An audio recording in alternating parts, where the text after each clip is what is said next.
Debout Congolais, unis par le sang, unis dans l'effort pour l'indépendance. Dressons nos fronts.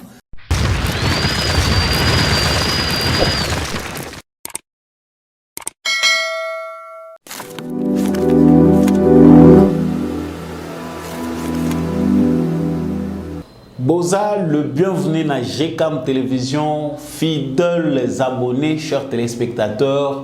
Bon lundi de partout où vous vous retrouvez à travers le monde.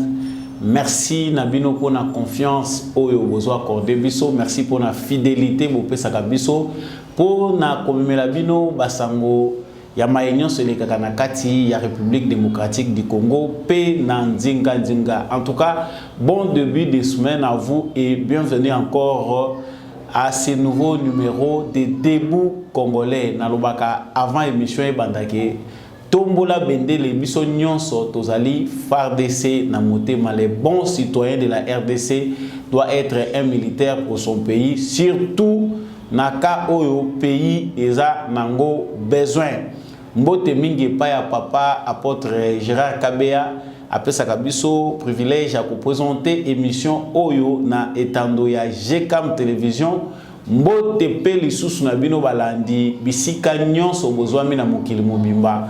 Samba Olonga apesi bino matondo mingi ya ko participer na kati ya émission oyo. Soki solo lingi kozala membre ya émission Debout Congolais, topé famille Debout Congolais. La seule façon c'est de vous abonner à cette chaîne pour na komankaka actualité na bisoté. Na lobaka va émission yo e banda ete justice ya Nzambe moto mokote aishapaka na contrôle nango. Nous ne récoltons que ce que nous semons. Nyonso yo oza kolona yango kobuka. Soki échappé na contrôle ya justice ya Congo, yebake Yanzambe moto échappaka nango azalité. Voilà, j'entre très rapidement dans l'actualité. Nabiso, l'actualité, ezali suggestion oyo, décision oyo expert ya ONU, recommandation na bango.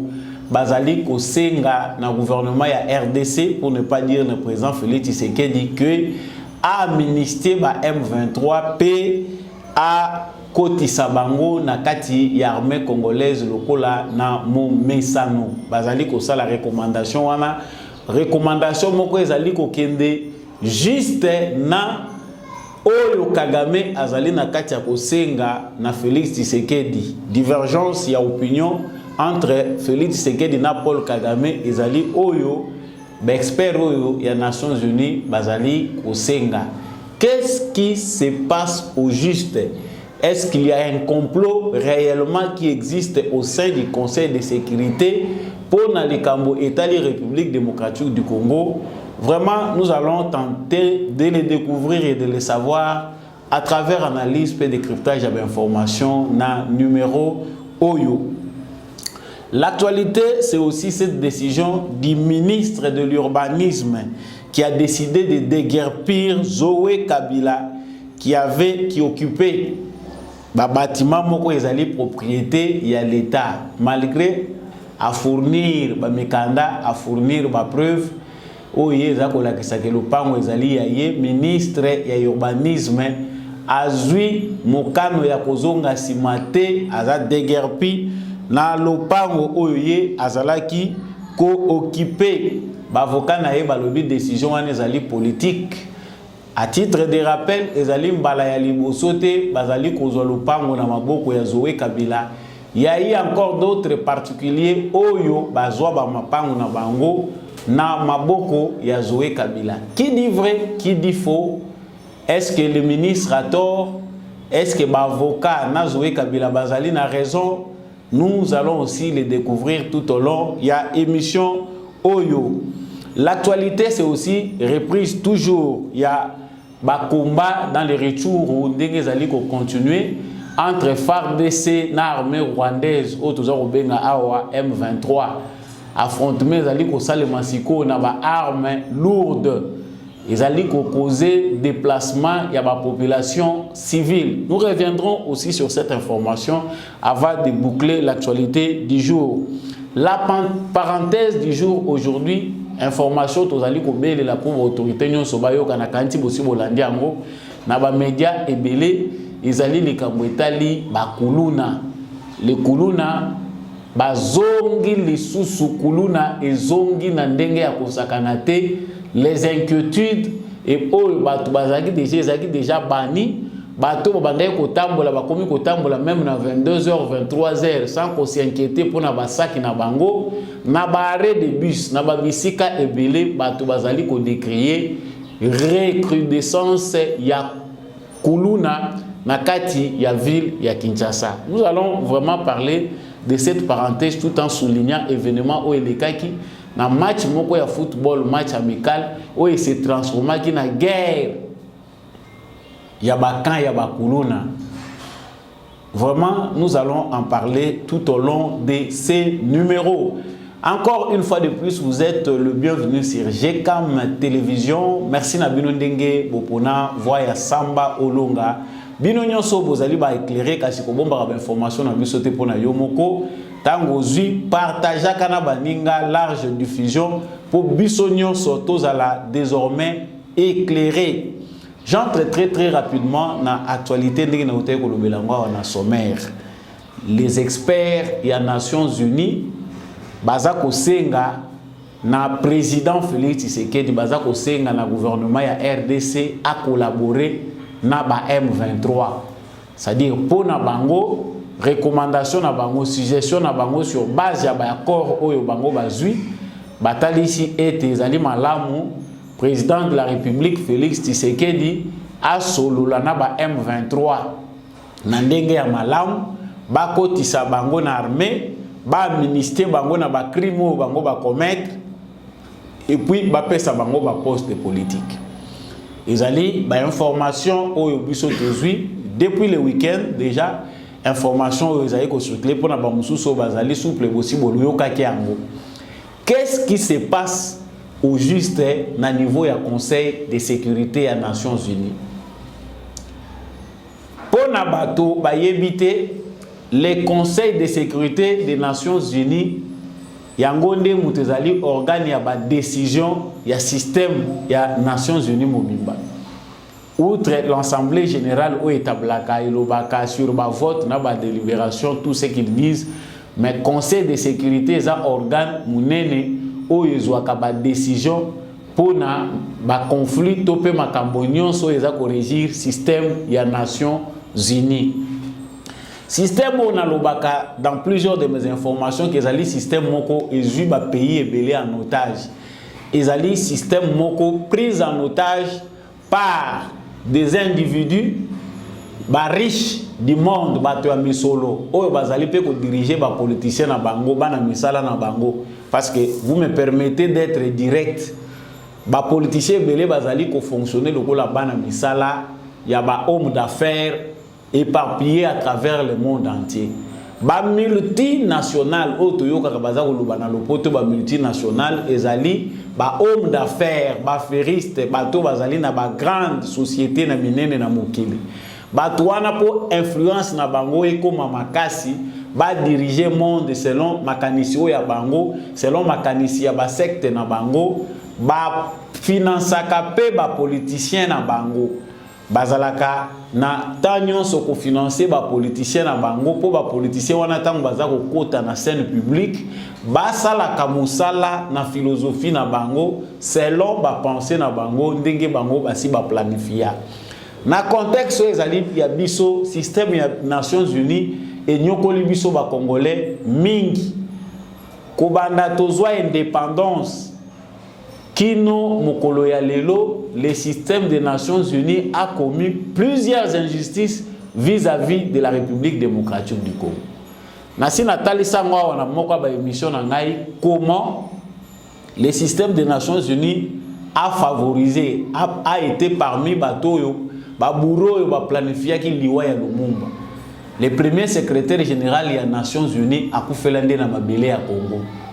Toujours ya Magui. N'oublions pas que ceux qui Nations Unies a kotaka na mboko yo.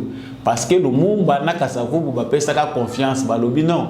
Loko la Nations Unies ezali organe biso tozo faire partie ba pays membre to sengi na bino boya ko aider biso to éviter ba guerre civile na ba succession et ndenge ezali ko se multiplier. Mais za lokola ba benga kande monstre oyo akotikala kaka konyokola kande biso. Je saute un peu rapidement pour na kende komima bino na tango mulaite na ba histoire, vous avez tout le temps d'aller le découvrir na ba moteur na bino ba recherche na ba mikanda. Patrice Emery Lumumba avant Akufa, il a été abandonné par l'ONU. Toyebi malamu ki Lumumba détrôné par le Molier premier ministre, il s'est senti en insécurité. Le là se sentait en insécurité et l'ONU na senga ki protection ya ONU, ba militaire ya ONU ba yaki pona ko sécuriser Lumumba. Mais comme dans les complots des États, bah utilisent l'ONU l'instrument na bango ya ba puissant, ils ont poussé l'ONU à abandonner Lumumba. C'est lorsque l'ONU se retire de la maison de Lumumba que Lumumba s'est senti plus en insécurité pour abandonner Lumumba. Et si kanini akokende, et si kanini sécurité ezali pour abataba. Mais ceux qui ont a continué à occuper, à sécuriser Lumumba. Même si on devait l'arrêter, on devait veiller sur sa sécurité personnelle, sur le droit naïe, kozongi saye na contexte ezali ya ba droit na ba liberté ya bato. Ba sala ya mote Lumumba, s'il est mort, l'ONU aussi pour quelque chose. Je vous ai rappelé ces choses pour na koyeba côté to outil na Nations Unies. Histoire eza ko lié biso na bato oyo. Mais lelo système des Nations Unies qui est le plus grand drame du siècle. Ezali o eleki na kati ya République démocratique du Congo où les morts ne sont plus comptés. À force ya kolekisaka mikolo na bibembe na koboma tout ça, les médias ont fini par abandonner l'histoire des morts au Congo. Bino bato bozali na poto boyebi kotala ba médias, vous verrez qu'il y a une injustice notoire où ezali vraiment palpable, visible, na fief ya ba média sur le plan général na mokili.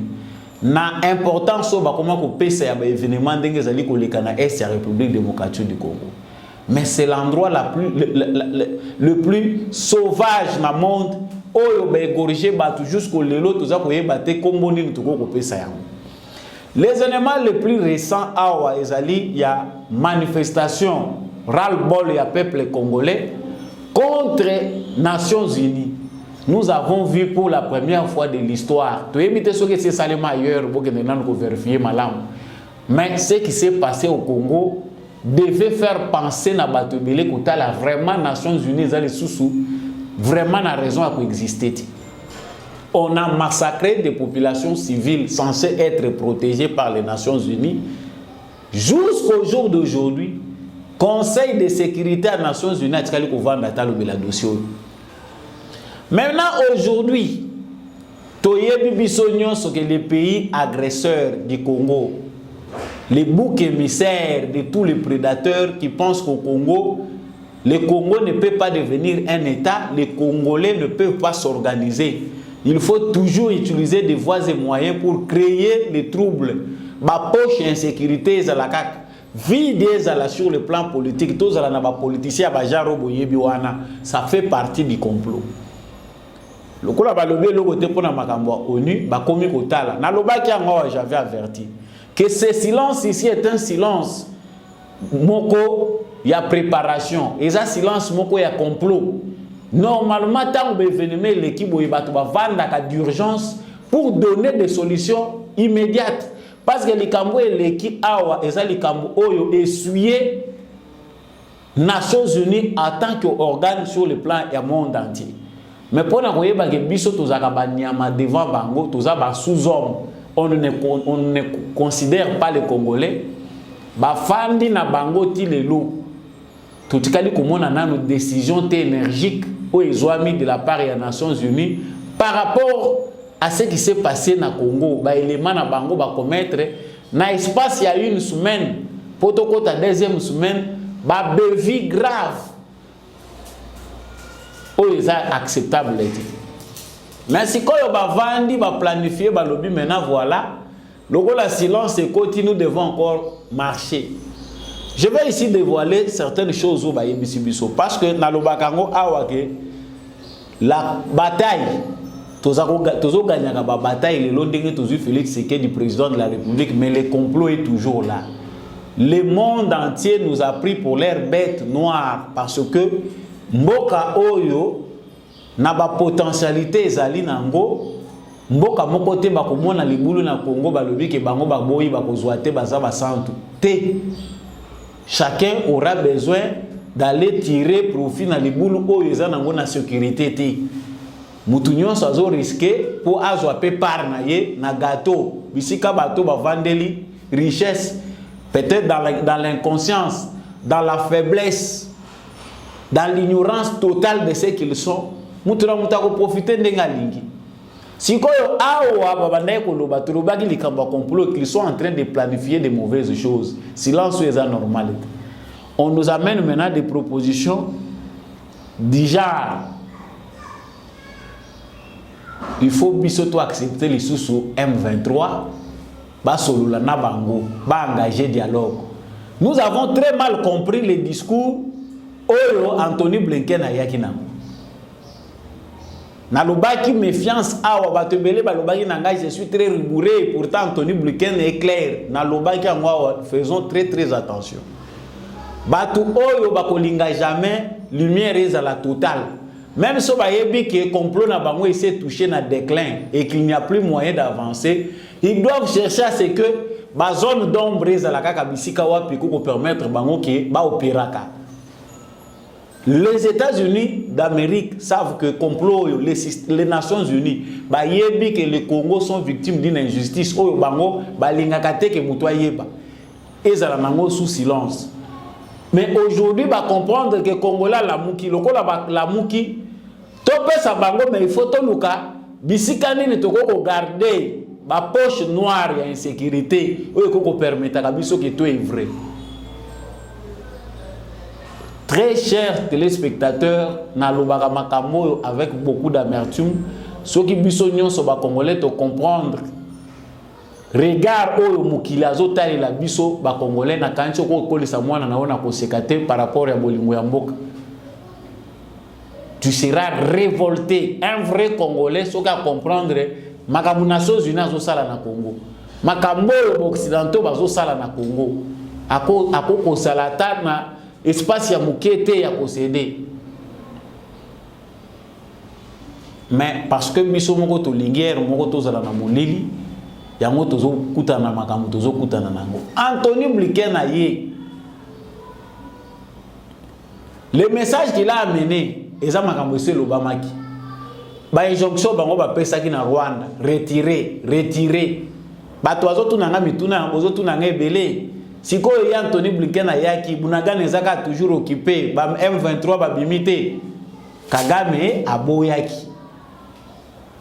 Outre les manœuvres que les États-Unis bazana katia kosala pour étouffer pour na kozongisa na nzela mwana na bango babotaki.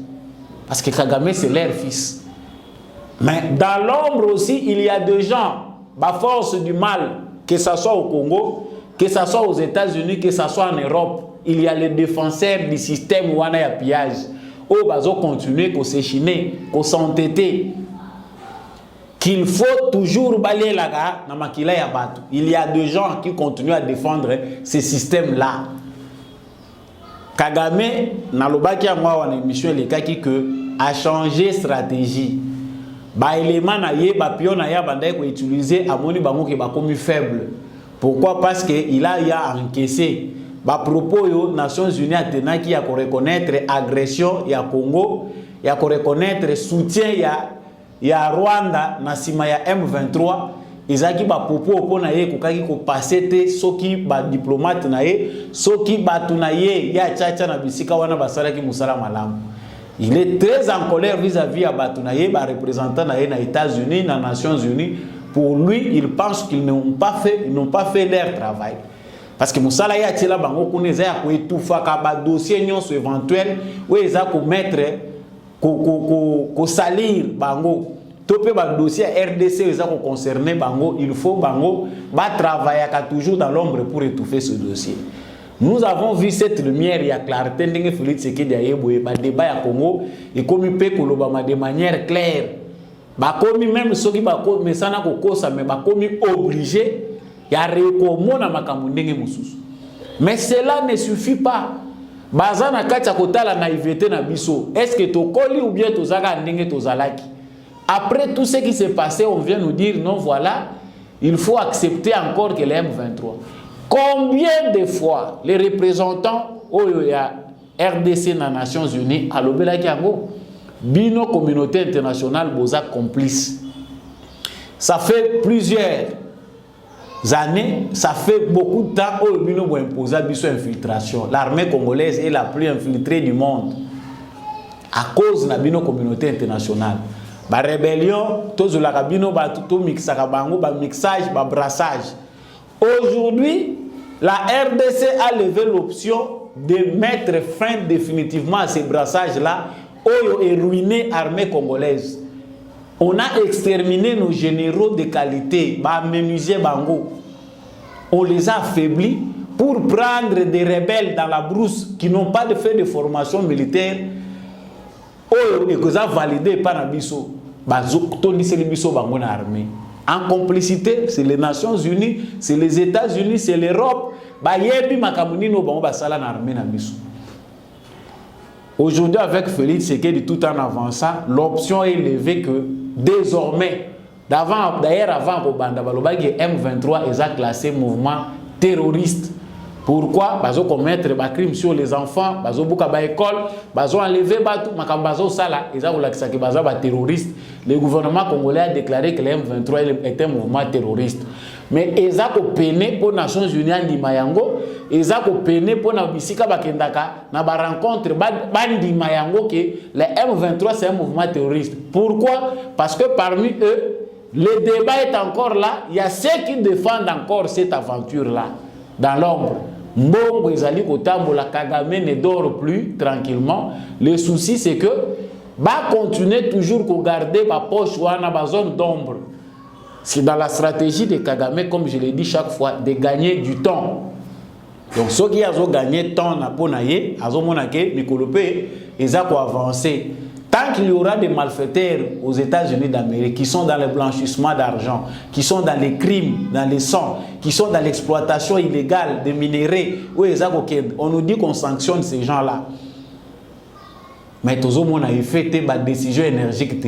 Mais lorsqu'il s'agit des États-Unis, Abunda, pour les Kambo, il y a qu'on faire face à la menace et avancée au risque. Pour conquérir les pays africains, le Sénat américain a une stratégie, une rapidité. Sur plateau, naïveté. Certainement, il y a des points très très positifs depuis que le président Félix Tshisekedi a accédé au pouvoir. Tout le monde a vraiment que nous avons maintenant un soutien de poids, mais cela ne suffit pas. S'asseoir, commencer à compter, faire les calculs, comment les Américains viendront nous sauver. Le salut du Congo est communautaire. Cela doit se baser sur notre unité, notre amour de la patrie, notre détermination, mobilisation en tant que Congolais. Alors, il faut garder température et pression. Parce que Oyo, sérieux pour inverser cette courbe. Sacrifice, il faut être à la macasse. Ce n'est pas seulement parce qu'on a un président Félix Tshisekedi qui a la volonté de changer les choses, qui amène les choses dans la façon que cela suffit. Il faut aussi un peuple mature. Boza prêt à koloba non quand ça ne va pas. N'appelle ça un exemple on a lobby Félix Tshisekedi a vendu na yé. Le wala ba yebi que ça plan na bango to meka moto. Instauration à commune rurale ya Minembwe. Toute la communauté internationale était presque là. Presque toute la communauté internationale. Pour Nakaka, commune Mobo rurale, l'installation Nango. Et ça, les Mawapi Namuki. Mais comme c'est dans leur plan, Balinaki va oser. Lorsque mobilisation Batunion soit impossible, ça n'arrivera pas. Bagonion soit zongissima. Te bichato yaki boyete, Zalaki a l'occasion à boy. Et c'est cela qui a poussé le président de la République à surseoir cette décision-là. Même si certaines choses restent encore à régler. Sachant, très chers compatriotes, que ça facilité. Bateau, on a conscience, na bango, na mentalité, na bango. Tant que le na Congo, il faut changer nos mentalités. De la même manière, bateau, il faut changer ma mentalité, na bango, ces prédateurs-là. Mais ils ne peuvent changer leur mentalité que na façon ba komone la biso. So bazo mona biso tozana mu bazo ba pona bango. Ils vont continuer à le faire. Na lansaka message na zo sabino bandeko na biso bozo extérieur à pays. Bino bozo lo batoza très informés. Ne soyez pas inactifs, ne soyez pas passifs, soyez actifs. Prêts à toute éventualité à koyebisa bango. Non, ça c'est une bêtise. Nous recommander encore M23 koyebisa biso ke M23 ba ya kosolana teke. Et puis Kagame kangami wana. Argument o yazali ko ça et la diplomatie yango wana pour distraire l'opinion internationale. Chaque fois qu'il y a un événement où il faut porter espoir pour les Congolais, Kagame travaille avec son système de sorte que à distraire la communauté internationale, à créer un événement où il faut détourner l'attention à Batou. Cette fois-ci, je pense qu'on est très bien éveillé parce que nous avons aussi un diplomate de points. Le président Félix Tshisekedi le fait bien, mais ce n'est pas suffisant. Au Rwandais, bien que dans une dictature, il y a Kagame qui n'a amuselé Batunion Sokuna. Mais Kagame a organisé son système avec les Tutsis. Lobby, bataillon na yeso na kobenga ngondenge nini ba groupe na ya kwenda kobomaka ba opposants à l'extérieur du pays. Tout ce qui a été dit là-bas dans le département d'État américain, c'est ce que Kagame est en train de faire. J'ai choisi ces points pour dire que ton dimension toyoté.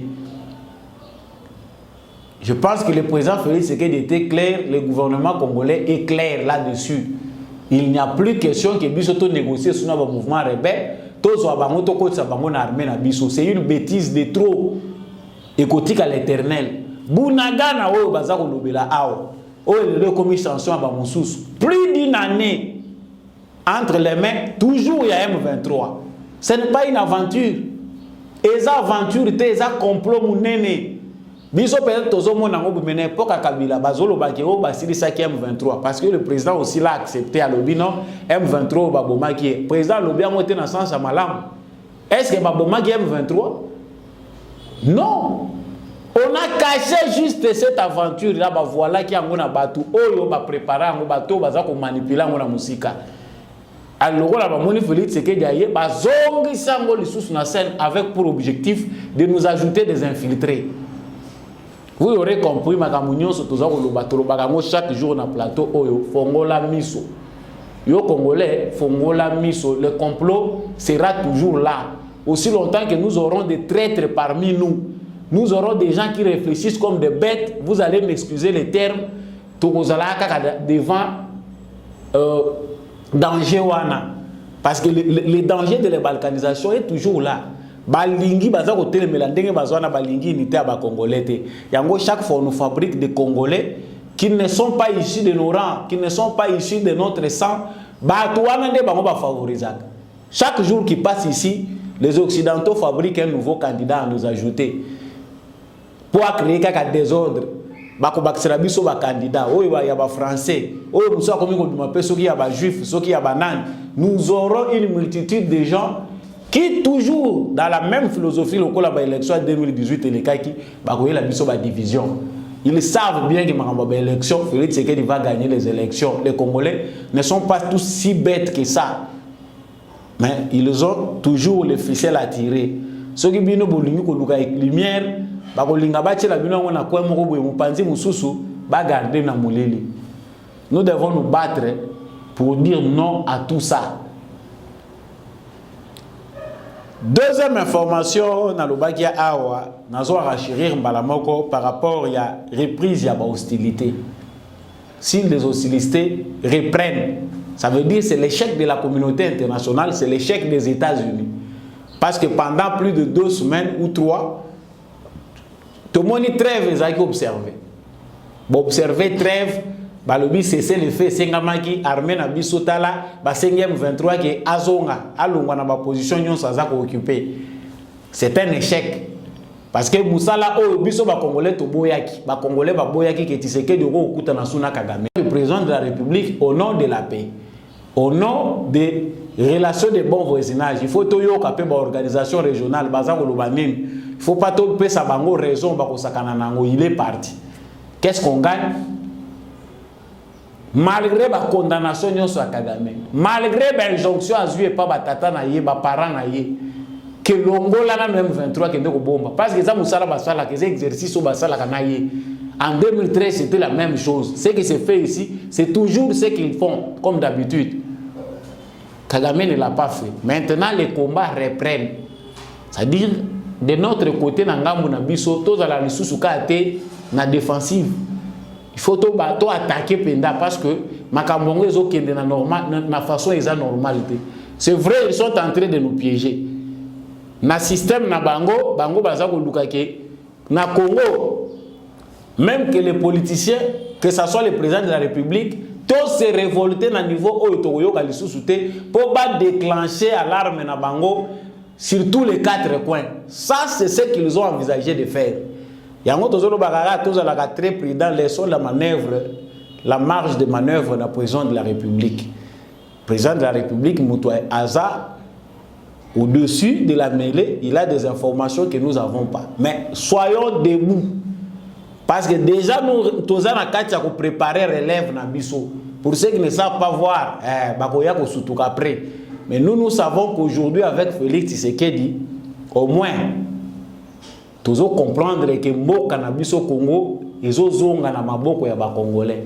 Même s'il y a encore des infiltrés parmi nous, ba mususu na robakia ba ko banda ko mibimela bango moko ba se sentir déjà que non.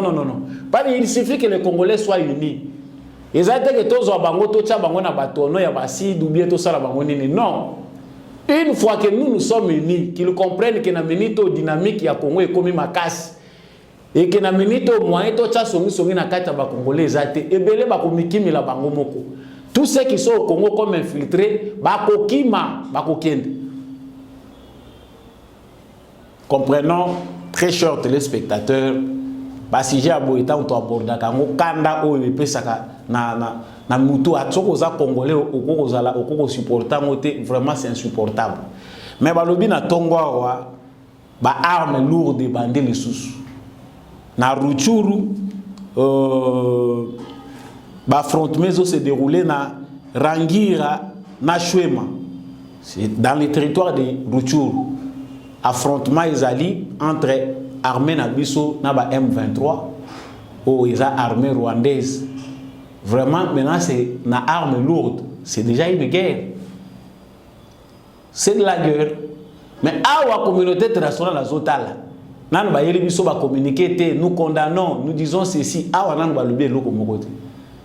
Mais ils ont événement et ça les marque parce que le président de la République a prêté serment. Il ne va pas attendre éternellement. Tant qu'il a prêté serment, il limite tous les risques possibles. Nous allons petit à petit. Dès que nous avons de la Zelaka, tout ça, Tozoya, Tosoli, Tosilichi déjà, Tosaliboé. Ils ont des lots comme ceux qui sont au Congo. Le monde entier, parce qu'il y a quelque chose que le monde attend à partir du Congo. Ils ont des locaux singuliers, monde à partir du Congo, ils apprendront aussi à nous respecter.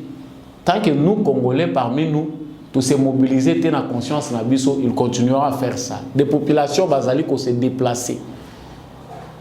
Batu bazali na minute na situation ozoye ba place ozokendete na kolala wapi na kolia wapi.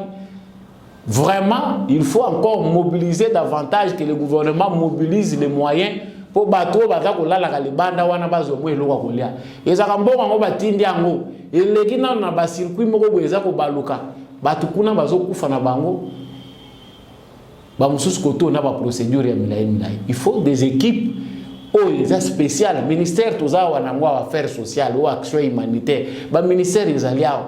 Comment vous ne pouvez pas avoir des équipes où ils allaient mieux opérationnelles dans la situation où on a parce qu'il y a guerre? Chaque fois qu'il faut intervenir, il ne faut pas seulement recourir à la structure qui est lourde. Il faut avoir même une équipe spéciale au Boyebi déjà qui n'attend pas tout a besoin. Pourquoi pas avoir des hélicoptères? Là, il y a MONUSCO. Dans la situation, si vous avez déplacer les problèmes. Pourquoi pas avoir des hélicos civils? ils allaient charger à quoi dans la situation parce que c'est une situation bien que tout ça mais il faut avoir aussi les matériels nécessaires pour venir au secours de la population. Et là où ils passent, ils attendent la ville, mon côté la ville il y a la République démocratique du Congo, ils ont un hélicoptère. Na yebite soki bo contredire nga hélicoptère ezalaka même na ba opération spéciale allez-y batu bango yo baza ko zinda na mai bokei bozo matsa bango na basinga biso ezomona nate ba priorité za wapi pendant que bozali na kati ya vision ya sika ya corridorer image ya ba ville na bino et c'est aussi de faire les jumelages voir à côté comment ba service ya ba ville moderne ba se mobilisaka ba s'organisaka bozala na ta kotala ngona ba bilité.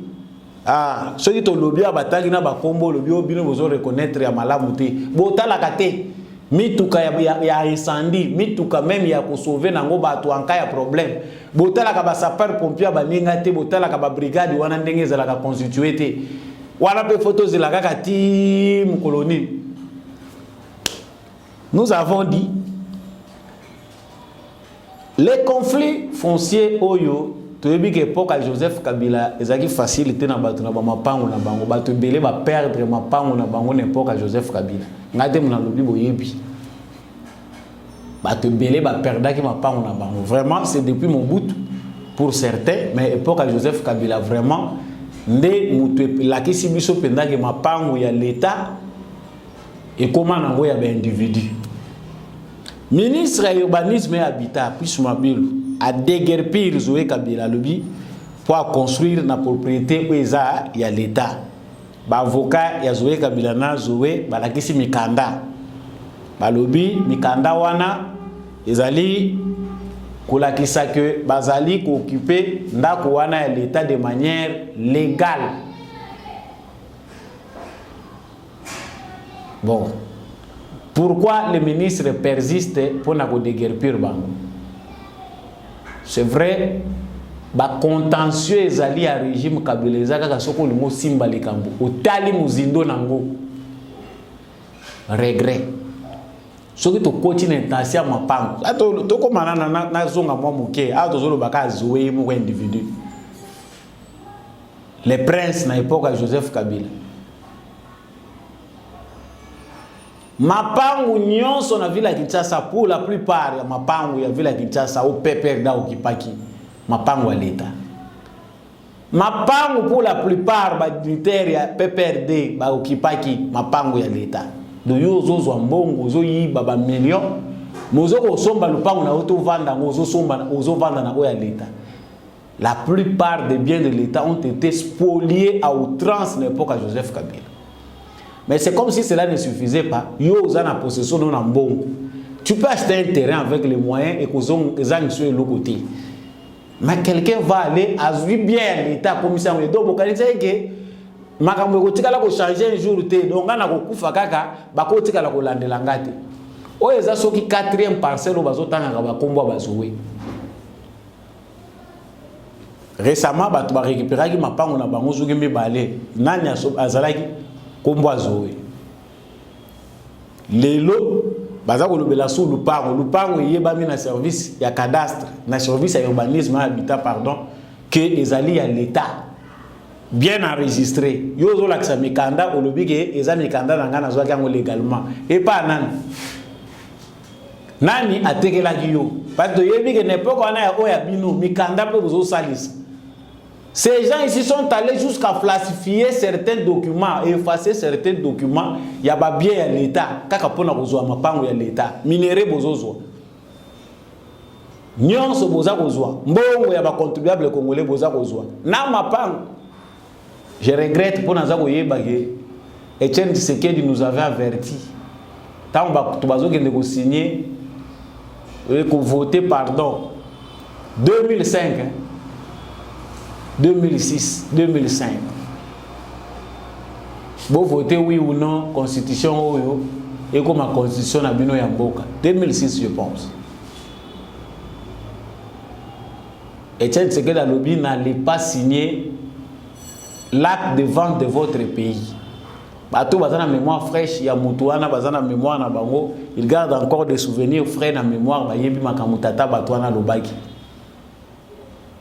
Mboka na bino ekei boye ba ke bozo kende ko signer za constitution pamba te bote kinde mboka na bino moko. Il y a des gens qui sont sortis sous la pluie pour kende ko signer signature wana. Non, tu votes oui. Ceux qui pèsent là qui oui. Ceux qui pèsent là qui non. Nana voyez. Enfin, bah le bio oui. Constitution est côté. Vente officielle yamboka ibandande wan. Bandai ko yiba na bango déjà. Tout est vendu. Ah, baza ko luka ba récupérer nyonso yo bango bazwa qui y a des gens qui voient bolimbisanga po esala kapasi. Quand vous vivez dans un pays que vous appelez Keza Yabino, mais vous êtes un ignorant. Na mabelo ya yomoko ya makambo eza koleka wana. C'est plus grave. Bato beleta bazalo bamboka eteka maki baza koyeba te. Sikoyo awa pona zoe kabela na ba avocat na ye, il persiste balobi ba pesa. Sikoyo lupango eza enregistré que eza ya l'état. Ministère de l'urbanisme et habitat yebi ba document bino bolobi te. Mutu a présenté ba document. Ya vrai, eza o ya l'état. To ya vrai eza o ya yo ndengo zuila ki amona ndenge na ya mayuya. Na okende nanga musika te, vous aurez déjà tout compris qu'il y a des gens malgré ma beba sala, mais ils peuvent encore continuer à s'accrocher. Na suki si na parenthèse on a ebisa ki bino awa ya makambo ya bakuluna. Likambo ya kuluna oyo, il y a un complot dedans parce que eza facilité. Tout le monde est pépezo qui est malamu. Bakuluno déjà bakende kanya makasisi. C'est les bons fruits. Parmi les bilans, les éléments du bilan positif, il y a président Félix Tshisekedi. On voit gestion à makambo etali bakuluna. Ba délinquant oyo toko bengango. Ndeto so benga bango bakuluna. Mais c'est comme si ils en a batu moko ba kesi koyo ba ke ko préparer bango pona ko sala sabotage na bango nzela moko. Et ça, je ne pense pas que Yozali, numéro 1 à la police, Ozali n'a pas élément sur l'information. 24 heures sur 24, parce que nous sommes la police yangwana. Ba quartier nyonso boza na cartographie nango, boza na carte ya ba la police na bino nyonso place ezalaka na ba commune nyonso. Mais quand des événements, ba événements ya ba kuluna ezali ko se déclarer boye. Babundi lelo lobi babundi lobi kuna babundi message komaki te komaki te. Ça veut dire en d'autres termes que je m'en fous. Ça veut dire aussi en d'autres termes que naza complice tike sale manano bongo parce que ngai na kokanangate. En d'autres termes c'est l'incompétence. Mais oyo toza komona c'est une négligence de la part de l'autorité provinciale parce que loko déjà ndenge et bandaki processus et bandaki tuebi na moment oyo tunga toza na phase ya likolo. Pourquoi? Parce que bakuluna balinga baza suna temps ko s'organiser te. Chaque fois que ba s'organiser kaka ba découvrir que bana moko baza quelque part songolo pakala ndenge bakoya ko récupérer bango moko bakoyeba te. Mais comment on peut laisser le temps que système o déjà comme ko bota ba fruit na gestion nango na vision président Félix Tshisekedi nango bakuluno bakendaki lobi baza ko ba fruit. Ebota malisusu na temps moko kaka muke to moni awa kuluna na bare bazongeli koyiba bakomi ko botela lisusu bato basaki. C'est quoi? Ville ya Kinshasa ezali na la police toté. Ministre intérieur pe na lobi tozaka na biso na yete na lobaka ngoka à chaque fois awa que tozana ministre intérieur te parce que makambo ezoleka na ville ya Kinshasa. Na tango nyonso ministre intérieur ayaki ti tata otokomi na kanti tunga tozala na ba stratégie ya comment gérer les camps de sécurité. Mais tango bozotika biloko oseke boza complice. L'insécurité qui menace la ville de Kinshasa, bato bazali complice bayebani na kati ya gouvernement. Na boyi okende musika kotanga bakombo na bino bayesi biso déjà makambo zo sala. Tolobaka po mutu nyonso ayoka. Ba groupe ebele to komi ko mona lisu ba kuluna eza ko se dessiner, ils sont préparés. Na kotanga tena tanga o commissaire o général na kotanga ba kombo na bino te na PCK information. Bato ba moni comment match ya football s'est transformé na benini ya bakuluna bana bazotambola na ba machette. Ce ne sont pas des images à montrer ici na qualité aussi bolandi landi yango na ba réseaux sociaux. Nous ne faisons que parler na qualité remaniement zoya. Monsieur le président de la République, nous avons besoin d'un ministre de l'Intérieur. Avant bochaye, botune mituna malamu. Ce que vous savez, nous ce qu'il peut faire dans les 30 jours qui suivent. Ministère intérieur. Et ça, ministère Royo, Moutaza pour maîtriser la sécurité, tu as information, et ça, le rôle là, bocheka mutu. Azo neka galarna. Na kanti to komi na suka émission oyo, ozaki belé ya kolanga biso lelo mokolo. Ya liboso, ya poso, na pesi bino poso malamu. Merci na bino ndenge, bozo pesa toujours confiance na émission oyo Debout Congolais na voix ya mwana mboka Samba Olonga. Vraiment na lobaka que émission esili sala effort bendele ezala toujours likolo à travers ma valeur ya malonga ou eko redorer blason terni ya identité na biso. Soko sepela ki na émission oyo ozala FARDC na motema biso nyonso sima ya mapinga na biso sima ya tata ekolo po ete Congo e babongo se kotombama. Na pesi matondo mingi na ndekombi ya Chako azaki na sima caméra oyo po ete émission ekomela bino. Na pesi merci na papa Jean-Louis Timbalanga, maman Lisette Mongbendu, papa Boniface Mpunga et tous les autres membres du réseau Debout Congolais Boza éveillé la patrie ou la mort. Je vous dis merci, on se voit prochainement. Royal Hands Foundation. Médicaments directs. Envoyez-nous l'ordonnance de votre proche depuis le Congo RDC. Payez en ligne. Nous irons la chercher à la pharmacie. La livrerons directement à votre famille en moins de 24 heures. Visitez notre site www.royalhandsfoundation.com.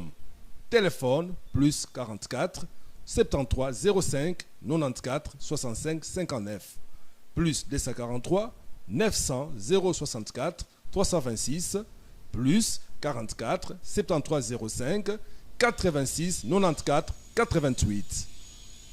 Royal Hands Foundation, médicaments directs.